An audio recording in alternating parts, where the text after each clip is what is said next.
Welcome everybody to this Sunday morning miracle hour. I love that phrase, miracle hour. To this miracle hour on letting go of our belief in sickness. If you're in the immersion later on today, we'll really get into even more in depth into sickness and healing and what all that looks like. As a way of starting, I wanted to, I'm just going to steal a line or two from the psychotherapy pamphlet. I use the pamphlet itself. If it's in your book, if it's in your course book, it would be on page 1 in the introduction. And Jesus is really clear in this introduction. This is one of those things, if you want to memorize anything in the course, memorize the first 2 sentences of the introduction. It's psychotherapy is the only form of therapy there is. Psycho meaning mind therapy. And certainly he's not talking about mind therapy from a world point of view, which is all about what's going on in our brains. But psychotherapy from Jesus' point of view is all about going back to the mind where we choose the ego or we choose the Holy Spirit, and we're often running with that decision. And then if we're choosing the ego, we're not even aware we did that. But psychotherapy is really the only form of healing there is. There's only mind healing, which is what he says in the next sentence. Since only the mind can be sick, only the mind can be healed. It goes back to that lesson 79, lesson 80. We were looking at a lot this week. Jim did a thing on it on Friday. One problem, one solution. One sickness, one healing. One belief in the tiny mad idea of separation, the tiny mad idea of sickness. And there's only one solution. Let go of that tiny mad idea. However, to get to that point where we can actually let it go, we have to realize we've got a lot of diversionary tangential issues going on down here in the world. We looked at that phrase, tangential issues, the other day. Tangential sicknesses. Sicknesses that really are just simply a reflection of my believing I can be sick in my mind. When I choose the ego, that's basically what I'm choosing. I'm choosing to believe I'm sick, I'm separate, I'm often running with my self-autonomy. That's sick. One of the huge things, if you get anything out of this session this morning, and one thing I constantly have to remind myself is that if I believe I'm a body, whether I'm a healthy body or I'm a sick body, if I believe I'm a body, that's what's sick. Meaning sick, meaning it's kind of crazy, it's insane, sick insane. Like not such a great idea. Because the real issue is always internally I'm hanging on to the idea of sickness, and then I project that on this poor body, and then I'm off and running believing I am a body, I can be a sick body, I can be a healthy body, but that's what's sick. That's the first thing we need to be willing to step away from and have a correction on that belief that I not just that I'm a body, but I could be a sick body, I could be a healthy body. It doesn't matter. If I believe I'm a body, that's sick. And not sick in a mean way, in a cruel way, but in a way that just like Jesus is trying to correct the mistake we're making. So, don't beat yourself up, and he'll be nice to you whether you're beating yourself up or not. That's one of the infuriating things about Jesus is he's always nice in this process. Like, get upset, please. I'm upset. Why aren't you upset? So since only the mind can be sick, only the mind can be healed, and only the mind is in need of healing, not the body. I mean, do what you do to stay healthy. Do what you do to get through this crisis that we're going through with the virus.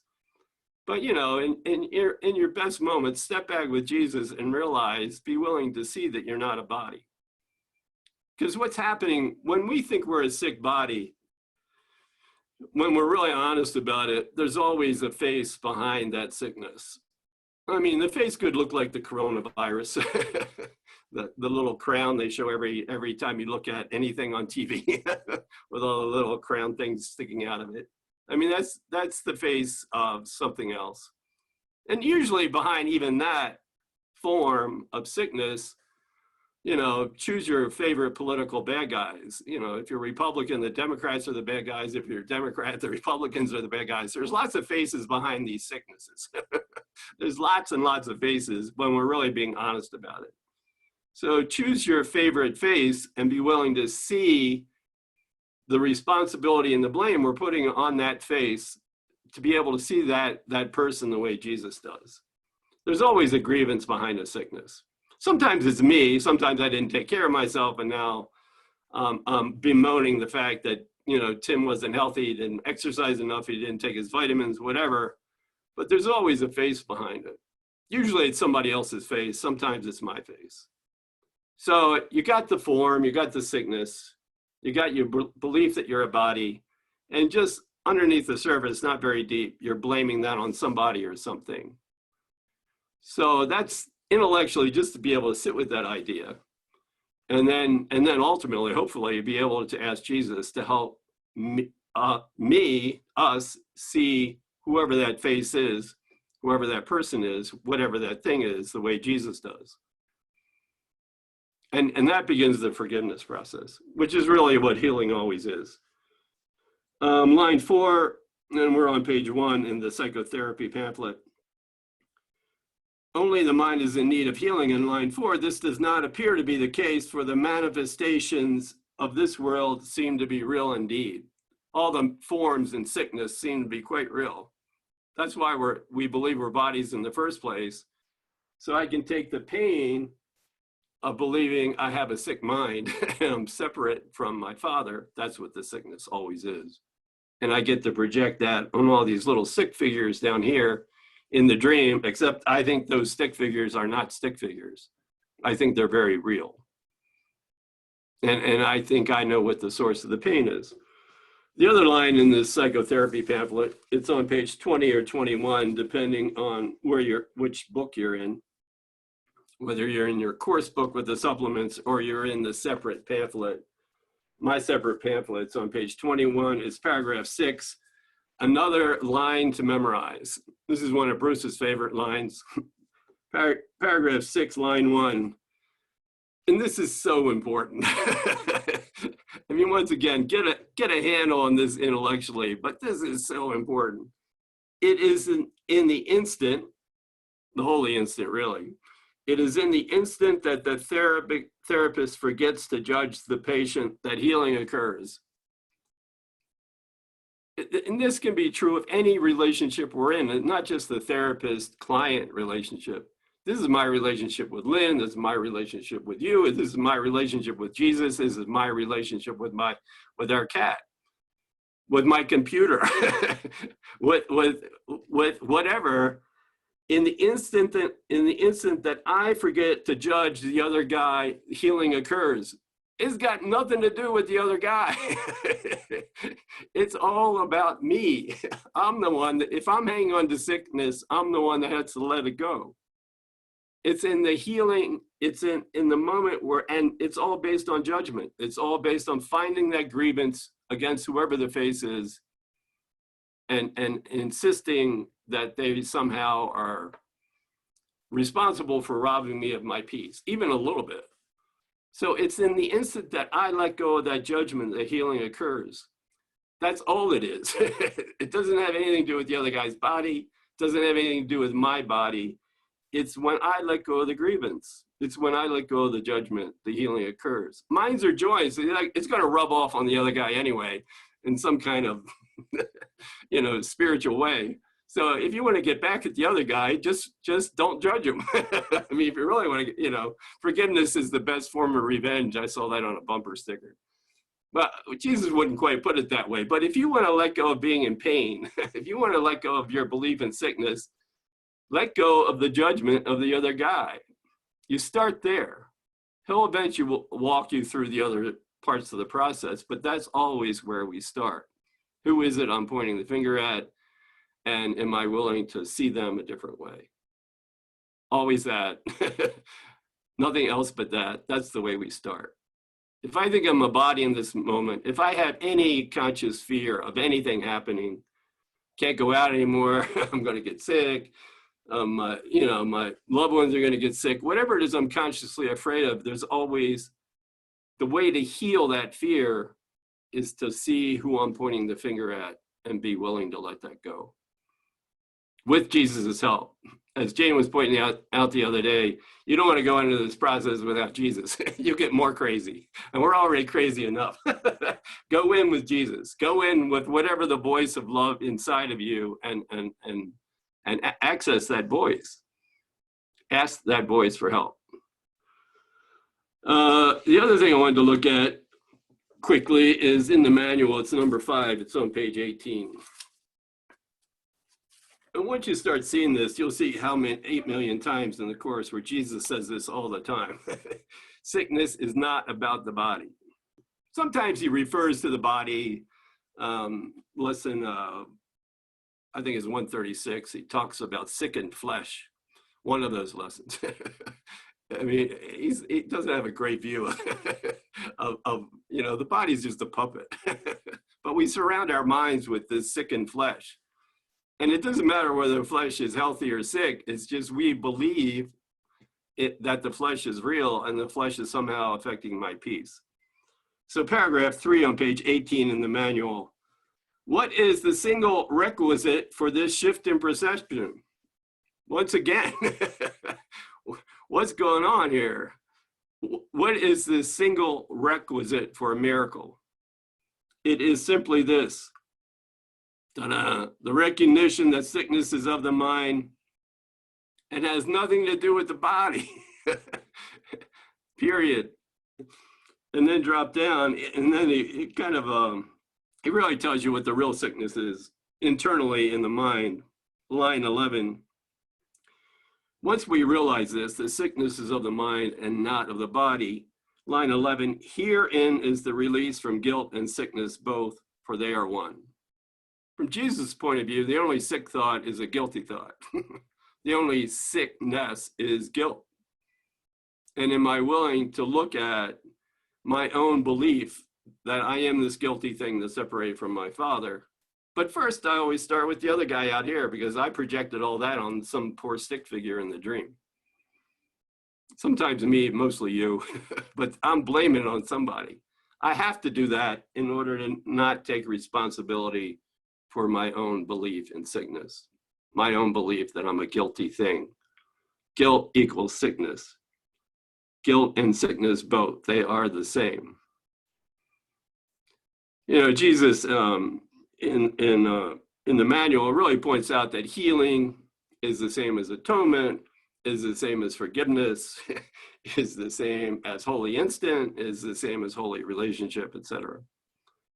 And, here he's pointing out that sickness is the same as my belief in guilt, my belief in separation, my belief that I need to be punished, sin, guilt, fear, death, whatever you want to call it. They're all equally the same. And I can approach that issue from any point of view, and that's what he does in 1,300 pages. He approaches this single one problem of believing in separation and calling it sin. He approaches it from like 1,300 pages worth of different ways of looking at it. I mean, he's trying to be nice about it. Pick your favorite page of the day, and then go after what the real issue is. And so, as an opening, one to look at as an opening meditation, lesson 294 in the workbook. My body is a wholly neutral thing. So you wake up in the morning, you go and you look in the mirror and you go, oh my God. Well, it's not the mirror's fault. Whatever you're seeing in the mirror is simply a reflection of what's standing in front of it. Well, that's what he's saying here. My body is a wholly neutral mirror. It's just reflecting in any given moment whether I'm hanging on to the ego as my teacher or the Holy Spirit as my teacher. My body is a wholly neutral mirror. My whole body is a wholly neutral thing. And, if I look in there, I see something I don't like, and then I believe that's really me, whose problem is it? So Lynn, you want to read lesson 294? We'll get quiet for a little bit.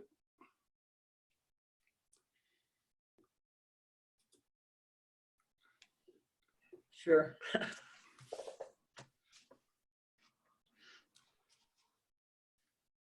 My body is a wholly neutral thing. I am a son of God. And can I be another thing as well? Did God create the mortal and corruptible? What use has God's beloved Son for what must die? And yet a neutral thing does not see death, for thoughts of fear are not invested there, nor is a mockery of love bestowed upon it. Its neutrality protects it while it has a use, and afterwards, without a purpose, it is laid aside. It is not sick, nor old, nor hurt. It is but functionless, unneeded, and cast off. Let me not see it more than this today, of service for a while and fit to serve, to keep its usefulness while it can serve, and then to be replaced for greater good. My body, Father, cannot be your son. And what is not created cannot be sinful nor sinless, neither good nor bad. Let me then use this dream to help your plan that we awaken from all dreams we made. We'll get quiet for a few moments. I'll bring this back.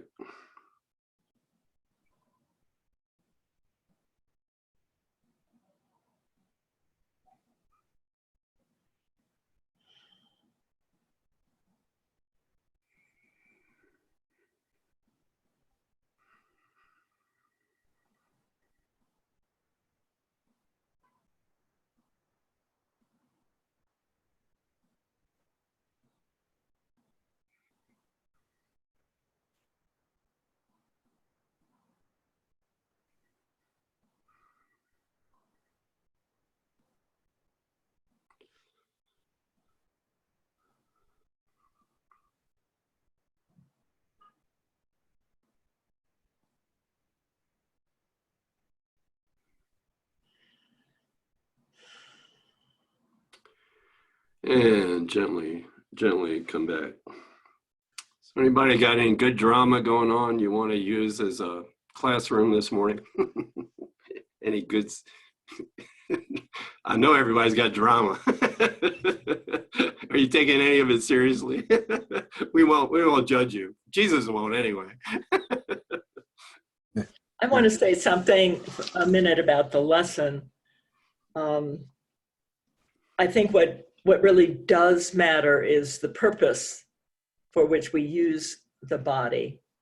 So going from believing the body is what I am and defining myself by the body, which is always a fearful place to be, and always imagining that I can be attacked and suffer and be a victim, to learning what it means to use the body and to have a purpose here, which is to be truly helpful. And being truly helpful means learning what it actually means while we're here in bodies to heal.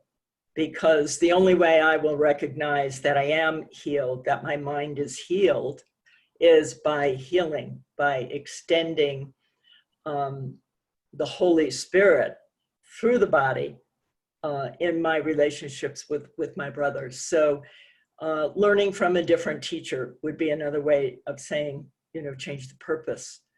And the Holy Spirit teaches us when we're willing to learn that our minds are joined, and hence minds are who we truly are. And at that point, as we begin to really experience that we're minds, we're free of the fear of if the body stays or if the body goes.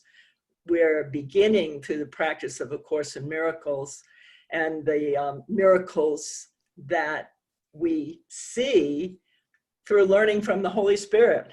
So miracles are the evidence that we're letting the Holy Spirit teach through us to our brother. And teaching is not what we're doing right now or what I'm saying. That's not the teaching he's talking about. He's talking about learning that our minds are one, and there is only one Son of God. There are not separate parts of God's one Son. So that's the sickness in terms of the world and the dream. The sickness is believing that my brother and I are separate. And it begins with believing that we're not equal, that we're different, that one is ahead or one is behind. And, we can't learn the miracle as long as there's got to be differences between us. So I think that change in purpose is fundamental to understand for healing. Lessons 68 through 90, we're in the middle of them, if you've been working them from the beginning of the year. And they're all about grievances. And so one way of putting what Lynn's saying is the choice, am I going to use my body to have grievances and know who the bad guy is? Or am I going to use my body to extend the blessing of forgiveness, the blessing of the possibility that your innocence and my innocence are still intact? Am I willing to let Jesus do that through this body instead of letting the ego extend grievances all over the place? Mm-hmm. Yeah. Jim, were you going to say something? Yeah, I really got in touch with how pre-pandemic that I was just kind of like practicing like conveniently, and then it kind of like took me to the wall with all, like the total despair of the whole situation. Sort of like took me like how selfish I was being, just like I'll see if I can get a little more out of the world, I'll see if something else can come up in my favor. It was a helpful thing to be aware of, that, just how I was approaching that. You were the only one that did that, Jim. Nah. Bad. Yeah. Yeah, no, really. Yeah.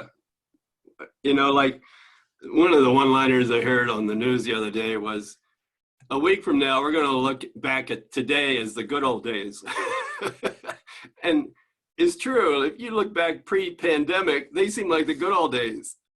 I can't even believe we did the immersion into the manual back in the fall. That just seems like 30 lifetimes ago now. Last week, I wasn't even freaked out that much. When I get freaked out, it was like, yeah, whatever, it'll come and I'll deal with it when it comes. But now it's coming. So it's probably been here. But either case, a week ago, I was walking around like, but I think I think what I realized was, certainly as a community of course students, in a lot of ways, we've been preparing for this. On a good day, we've been getting ready to collectively deal with this. It kind of goes back to what Ken Wapnick said in his seminar on death and dying. We spend our whole life getting ready to die in a non-crazy way, in a non-terrifying way.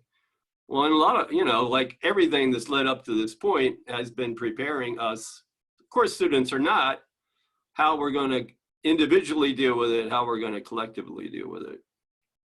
But we're all dealing with it one way or another. We could be ignoring it. That's one way of dealing with it. We could be involved in all the fear. That's another way of dealing with it. Or we could look at it all with Jesus and do what we do. you know, when we're in forgiveness mode, is realize it ain't about any of this stuff. That who we are is still a done deal. Yesterday, I think it was Barb Barris was talking about moving above the battleground and having that kind of perspective, that overlook, getting up into the overlook with Jesus and looking down on what we think is happening. As I was sitting here listening to Barb share that, I have pictures of Jesus everywhere. And the picture of Jesus shows him like up here, and in the lower part, reflecting in the glass coming through the window, was all of Denver. It was like Jesus was, you know, at my best. I'm up there with Jesus overlooking all of my world in Denver and seeing it from his point of view. I mean, I can see it now, actually. It's kind of cool. I mean, it's a great metaphor for the overlook, for rising above the battleground. See, just hang out with Jesus up there. It's not a scary place. Yeah. Anybody else? Any good drama? Jane, what's happening? No drama necessarily right now, except what's unconscious to me. And there's probably a lot. So just looking, you know, trying to keep looking and seeing what I haven't uncovered in grievances, et cetera, et cetera. And the other thing is just remembering to stay above the battleground, because that's the only now, that's the eternal for us here, so that we don't go into the future and we don't go into the past. So I'm really working with that, and I've listened to a lot of Ken's little things on YouTube that are wonderful. And he talks about grievance. This one yesterday I listened to was about grievances, which was wonderful. It was just a short one, but he said that's what he wanted to pound into everybody's head. It was, look at your grievances, because if you look at them, then you will find love. And I thought that was really, really beautiful. Good. Thanks. Yeah.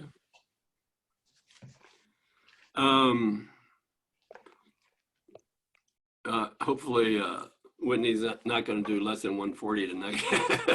Oh, well, if she does, I wanted to look at lesson 140. There's 3 lessons in the workbook that really focus on sickness and really focus on healing, what healing is for the sickness. One is 136, probably the one everybody goes to because it's so challenging. Sickness is a defense against the truth. 137 kind of extends those ideas. And then lesson 140 on page 270 in the workbook. It's not one that I normally look at, and yet I was really moved by it last night when I was reading it. Lesson 140. And Lynn, you want to read paragraph 1, please, on lesson 140, page 270 in the workbook. Got it.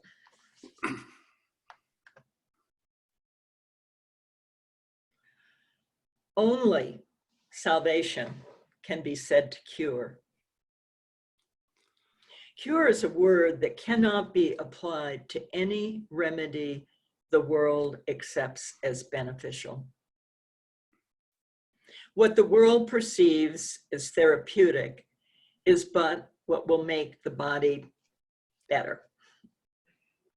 When it tries to heal the mind, it sees no separation from the body where it thinks the mind exists. Its forms of healing thus must substitute illusion for illusion. One belief in sickness takes another form, and so the patient now perceives himself as well. Any thoughts?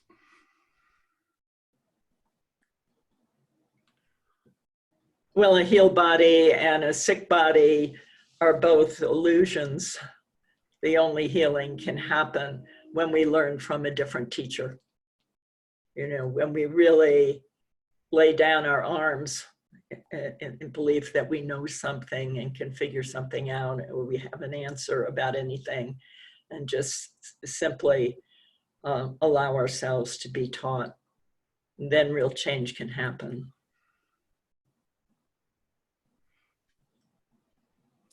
One belief in sickness takes another form. I almost every morning I wake up now, it's like, what's my pain of the day? My foot hurts, my arm hurts, my back hurts. Sometimes all three hurt.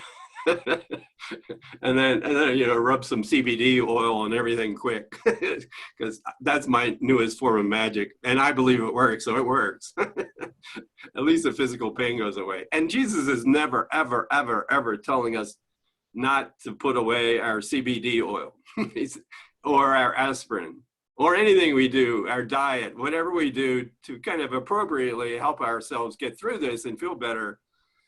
I mean, in paragraph 10, he says, lay it aside for a little while. Just lay it aside and just be with me is what he's saying. But he's not saying lay it aside and leave it aside.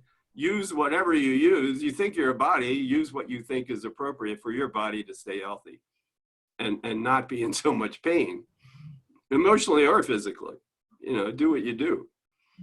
But just try not to believe that's who you are. And try not to blame the other guy for your lack of peace as you're going through this whole process.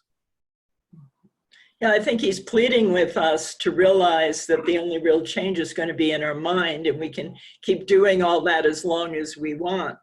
But until, that the healthy body and the sick body are just different forms of the sickness.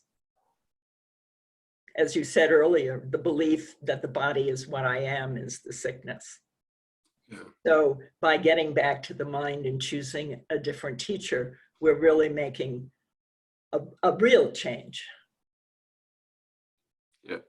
We'll do everything to avoid that. Remember, the world's purpose is mindlessness. Above all else, to keep us away from the mind and making that choice for a different teacher. And that's what the body's for. That's what the world's for. From the ego's point of view, hell yeah, stay distracted. Don't see me. Don't look at the man behind the curtain. He's just a little guy and he's all made up. Don't look at me. Bruce, you want to read the next one, paragraph 2, please?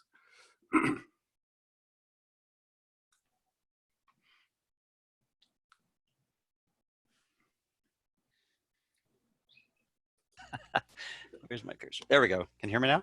Yeah. Okay, good. I had to unmute. He is not healed. He merely had a dream that he was sick, and in the dream he found a magic formula to make him well.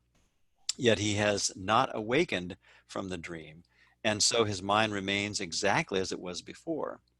He has not seen the light that would awaken him and end the dream. What difference does the content of a dream make in reality? One either sleeps or wakens. There's nothing in between, which kind of ties into doesn't matter if you got a sick body or a healthy body, they're all part of the dream. Yeah. When you're talking about the Wizard of Oz, whenever I think of the curtain being pulled back, I think we have to see in toto to in order to get the big picture, right? I got that one. Thanks. Dave, you want to read 3, please? Sure. The happy dreams the Holy Spirit brings are different from the dreaming of the world, where one can merely dream he is awake. The dreams forgiveness lets the mind perceive do not induce another form of sleep, so that the dreamer dreams another dream. His happy dreams are heralds of the dawn of truth upon the mind. They lead from sleep to gentle waking, so that dreams are gone, and thus they cure for all eternity. That sounds like a good thing. Are you having a happy dream this morning, Dave? Got things coming up here, but yeah, mostly happy. Very good. All right. Ken's answer to that, right? Whenever anybody would ask him if he was in the real world. I won't tell you. I'll tell you privately sometime. Oh, okay. I was ready for it if you were ready to give me a Ken answer. Oh, okay. There must be swear words involved or something. I don't know. Well, it kind of was. So, yeah. All right. Thanks. Carol, you want to read paragraph 4, please?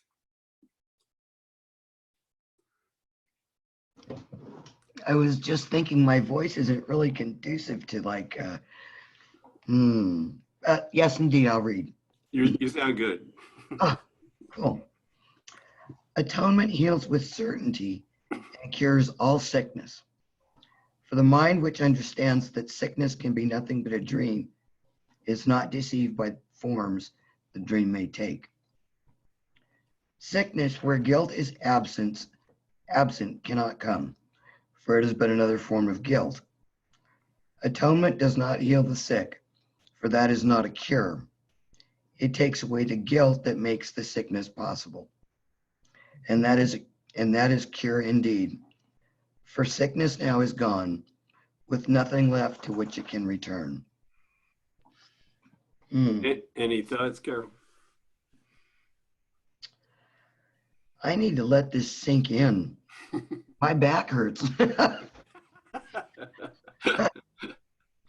I am going to let it sink in.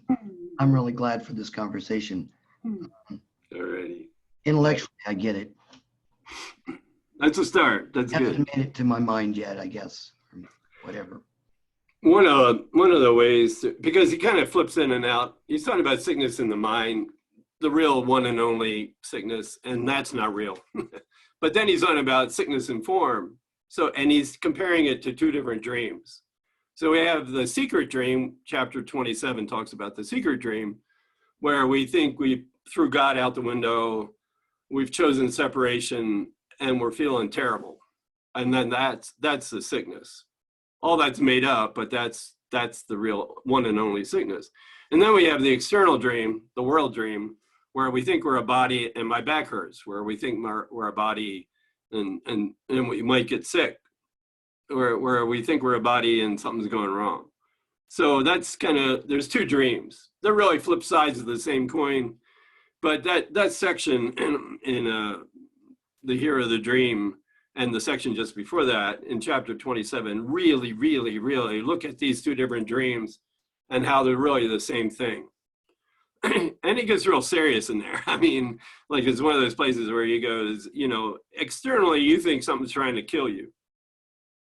You think the virus is coming after you. You think your political bad guys are coming after you. Whatever it is, something external is going to kill you. But internally, you're the killer. That's what he says. You think you killed your relationship with God, and you're off and running with this new sickness, and you believe it's real. That is the sickness. That is the belief. That is where he brings us back to. And then the dog licks your face. That's good. I like that. He's the healer. Forget Jesus. Let the dog lick your face. You'll feel better right away. So my back hurting is like my projection of that. Yeah. Yeah. I mean, I've been in so much pain. It's really hard to focus on anything. That's why, like whatever you got to do not to be in that kind of physical pain, do it. And then go hang out with Jesus. Just take your drugs and then go hang out above the battleground. Leave the body there, let it rest, and then go hang out. Yeah. But yeah, it's always a projection. I mean, literally, ultimately, when we go real world, if our body's in pain or not, we won't notice. But until we go there, don't even try to deny you're in pain. Good Lord. Pain hurts. I mean, if you think you're a body, it's going to hurt. If you think you're a body, do something about it and then go hang out with Jesus. Or hang out with him while you're taking your medicine. You can do that too. So, yeah. But yeah, there's two dreams going on. Really the same dream. All this here, one way of looking at it, that's what basically this funny little blob here connected to this blob down here. This whole dream of the world, this external dream, if you will, is all taking place within the secret dream. We just don't know it. So we're so preoccupied with this dream that we don't know it's all surrounded by our belief in sin, guilt, and fear, by our belief in separation, by our own belief that I am a thing that can die. I am a thing separate from my Father. So all this is happening inside of here. So Jesus is literally helping us to wake up. Not only is this the problem, but this in internal problem where all this is all actually happening inside the wrong mind. It's all made up. Begin to let go of any piece of it, and you begin to let go of all of it. You pull that one thread and the whole thing will just come crashing down. So pick your favorite bad guy. That's what they're for, from Jesus' point of view. Not to point the finger at, but to use them as the doorway back to realizing this is happening in here, and this are all made up. And we are not the thing that we're insisting we are. I think we do have to ultimately get back to addressing the pain is really in the mind. And, you know, that's the whole purpose of the world, is to defend against ever getting back to that pain in the mind where there's a realization that I did this. You know, I believed that, you know, God wouldn't give me what I thought I wanted, which was to be on my own and be separate and autonomous and, you know, rule the world in a bad way in that sense. And to confront that pain, you know, the body pain is masking that the pain is really in the mind, and that's where we ultimately will come on our hands and knees like a you know, like a beggar and say, you know, I need forgiveness for what I did. You know, I made this mistake, and thank God I can also right there accept atonement. I can accept the correction. This never happened. So we can't ever get to the place of accepting atonement until we come to the place where we realize that we've done this, and it's really our own forgiveness that we need. And you know, that's acceptance of atonement is the one responsibility of the teacher of God.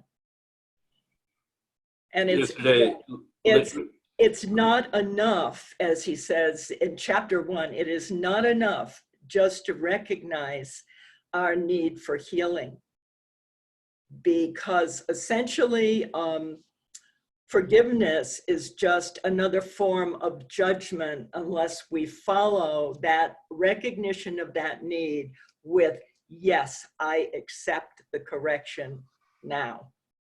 And that's something we come to over and over again, but we're particularly apt to disregard that that's the point at which we could accept correction. The correction's already there.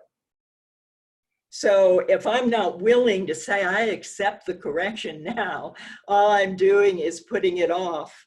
And I'm waiting till some time when I think I'm going to be ready to accept the atonement. But, oh, no, not yet. I'm not quite ready yet to accept the atonement. And, you know, all that is you've heard me mention many times, waiting actually means never. I have no intention of accepting atonement unless I accept it now. And I accept the correction, and it will come in a form that I actually can understand and recognize. But the first has to be my willingness to accept it. Lynn was pointing out the other day that we start with the grievances that we're aware of. Well, actually, we kind of suppress most of them.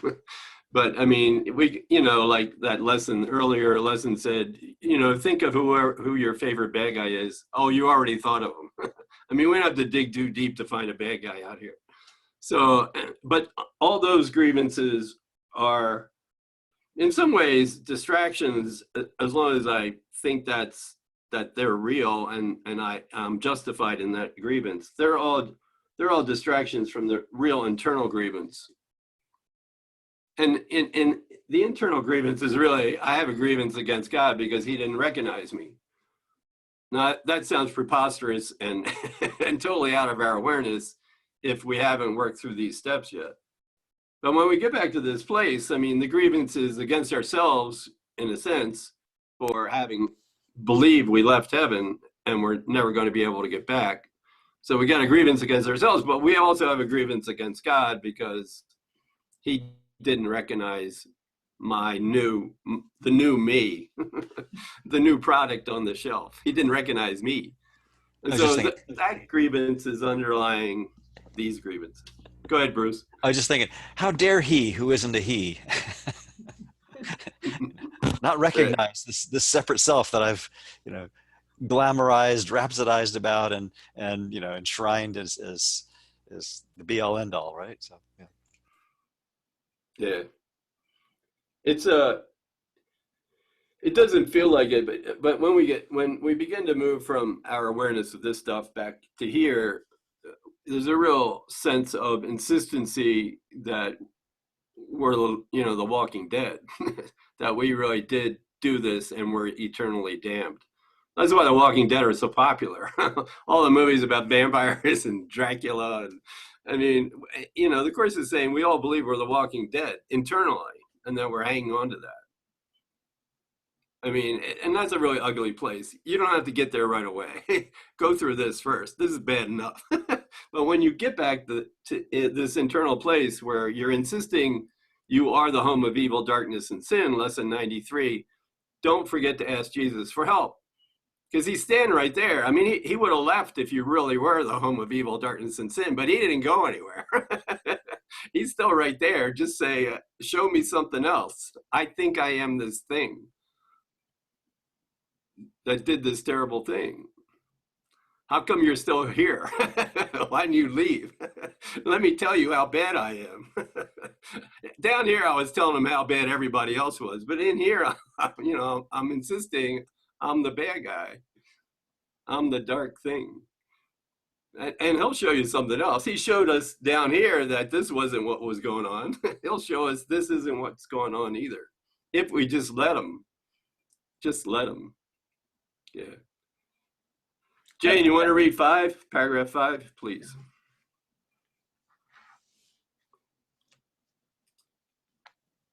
You're on mute, Jane.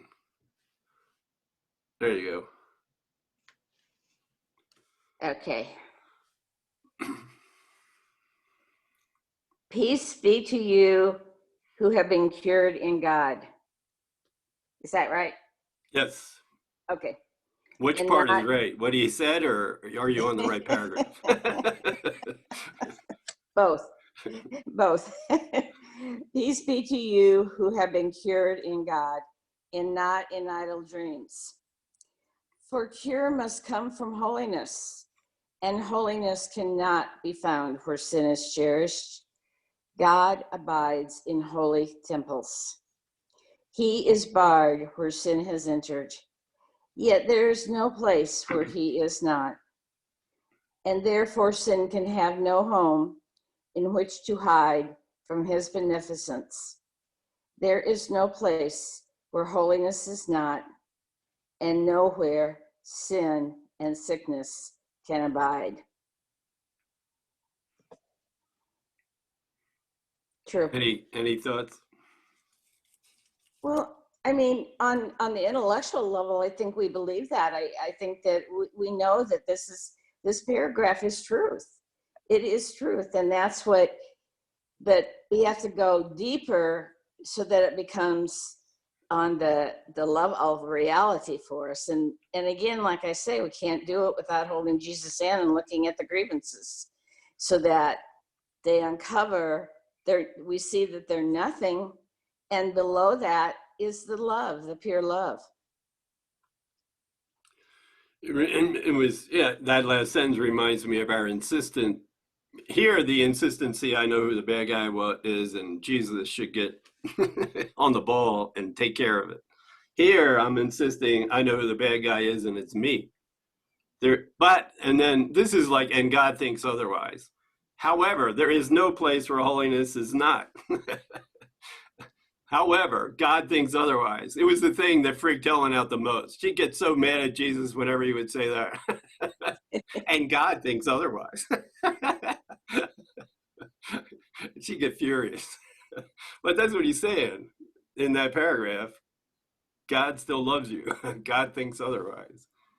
You're not the home of evil, darkness, and sin. Well, God doesn't change. God Yeah. hasn't changed at Yeah, all. that's infuriating too, to an ego.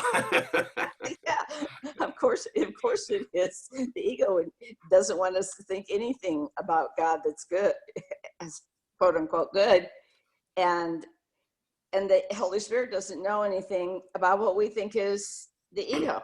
So And God thinks otherwise, and the Holy Spirit thinks otherwise. Great. yeah. Thanks. Susan, you want to read a paragraph? Let me see if I, there you go. You're good. Oh, I just try it again. Now we can't hear you. There you are. You're good now. Okay, I Don't just touch wanted anything. to apologize for my camera. My new office has an Eastern exposure, and in the morning, Oh, light just floods in here. So I just thought, there's nothing I can do the way it's configured to really mitigate that. So I thought Jesus was just all over the place. I'm on my way ascending at the moment. But Yeah, right. yeah. Anyway, so we're on paragraph 6. Yes, please. This is the thought that cures. It does not make distinctions among unrealities, nor does it seek to heal what is not sick, unmindful where the need for healing is. I gotta put on my glasses, sorry. I've marked it up so badly I can barely read it.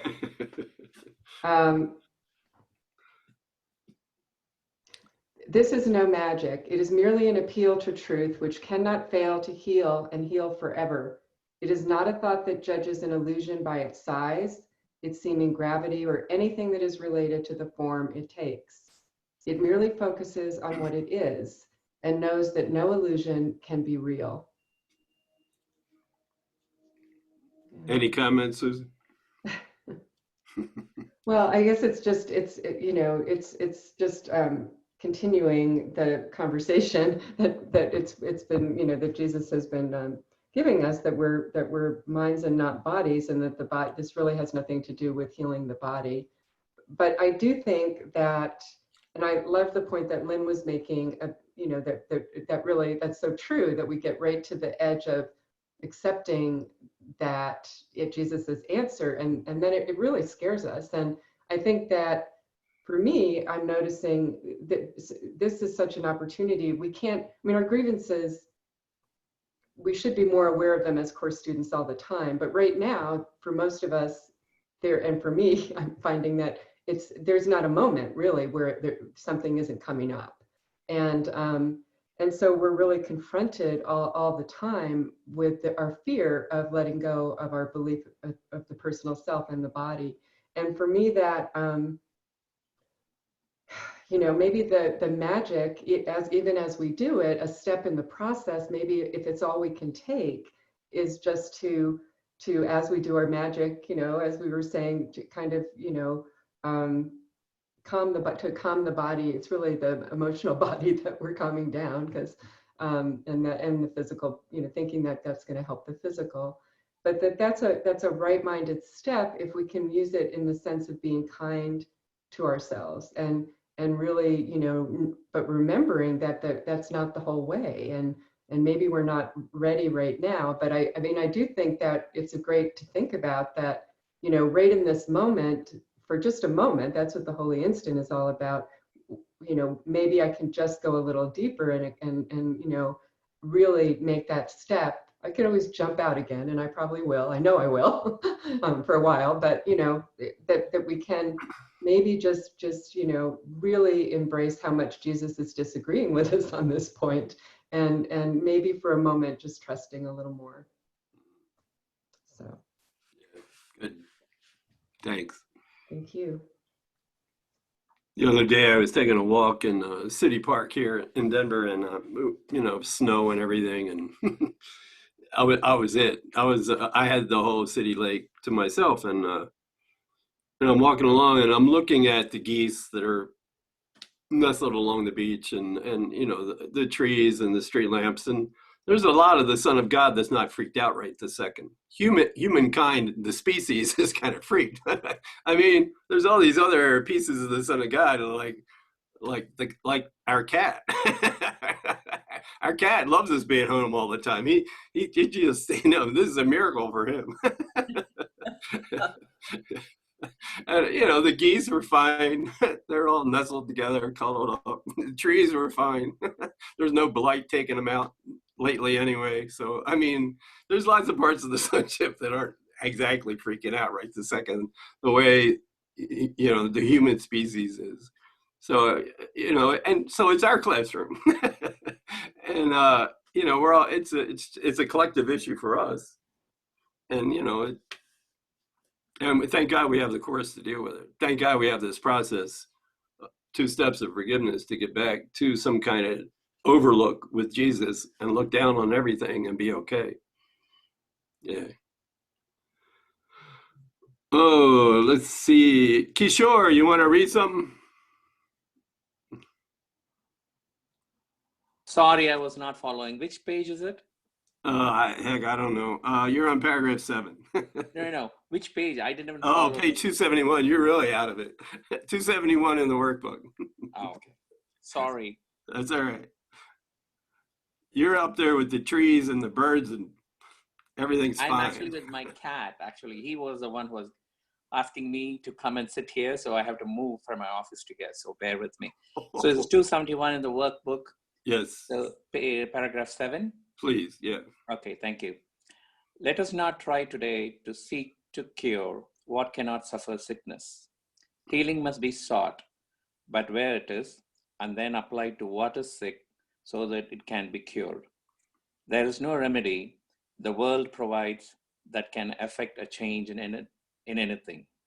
The mind that brings illusions to the truth is really changed.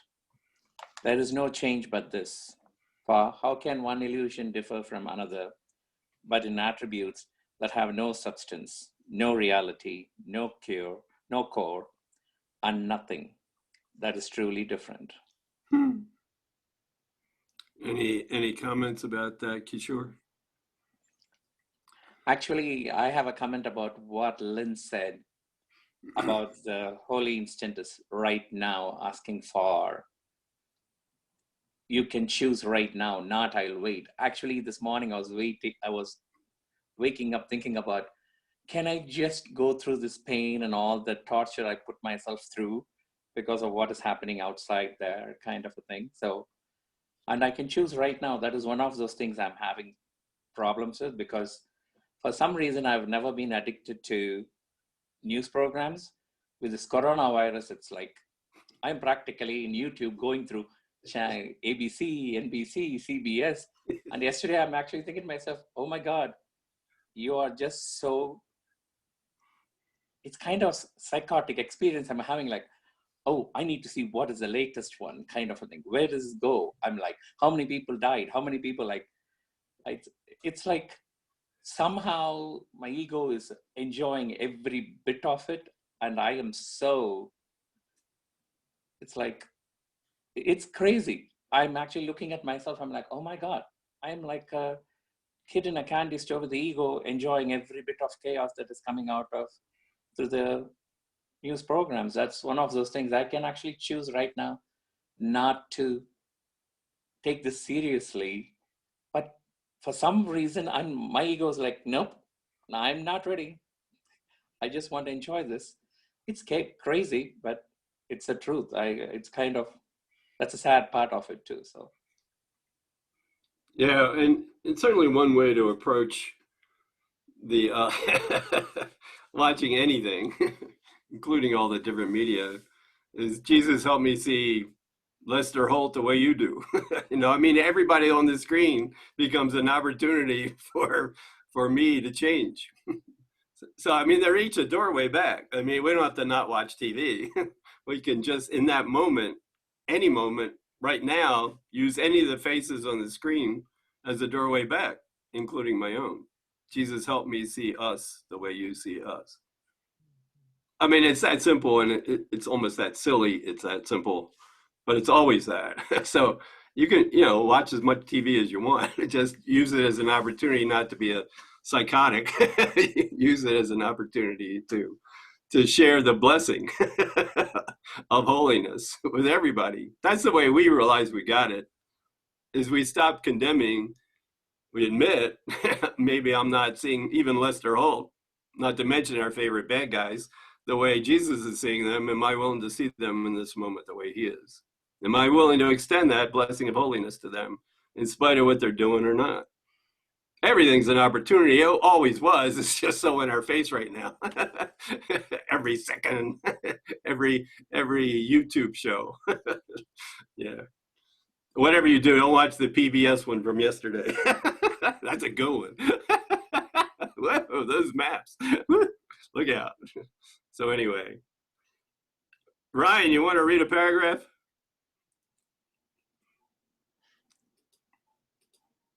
Sure. All right. Are we on 9, right? They're all the same. Which one you want to read?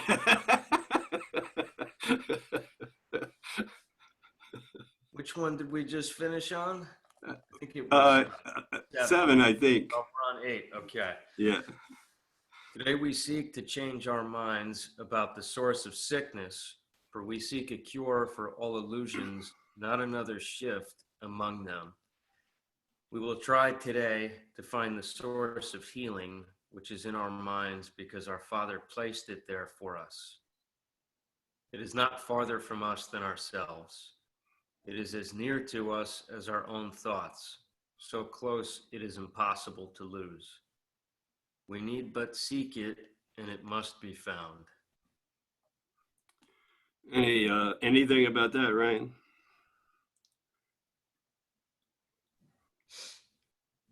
I mean, the whole lesson in general, it's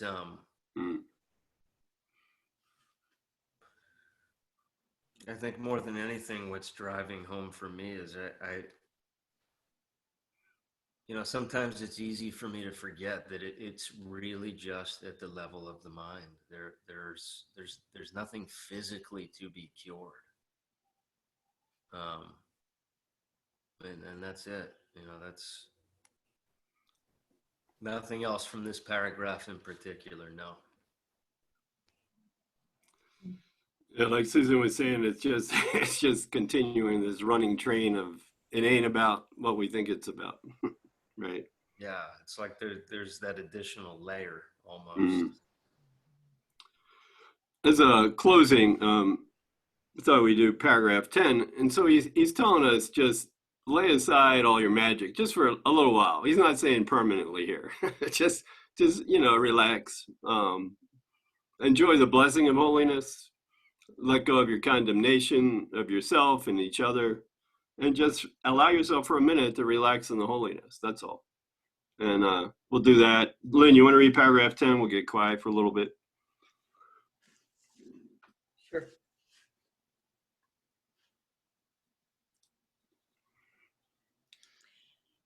So do we lay aside our amulets, our charms and medicines, our chants, and bits of magic in whatever form they take.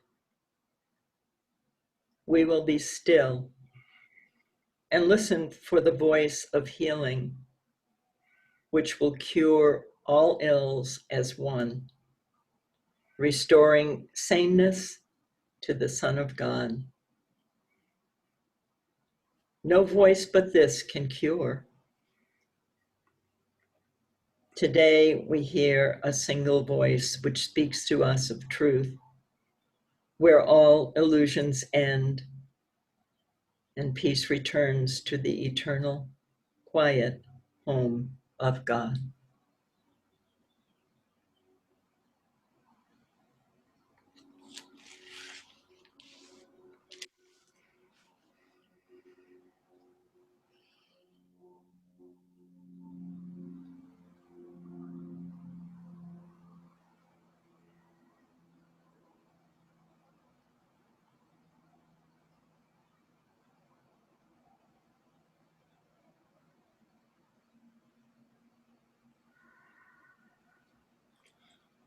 And gently stay here because you can't probably probably go anywhere anyway. So, might as well stay here. And I mean, you know, above the battleground, not here. You probably can't leave your house either, but the overlook's pretty cool too. Thanks, everybody. Thanks for participating. Thank you. Thank you. Appreciate it. All Thank right. Thank you. Thank you. you.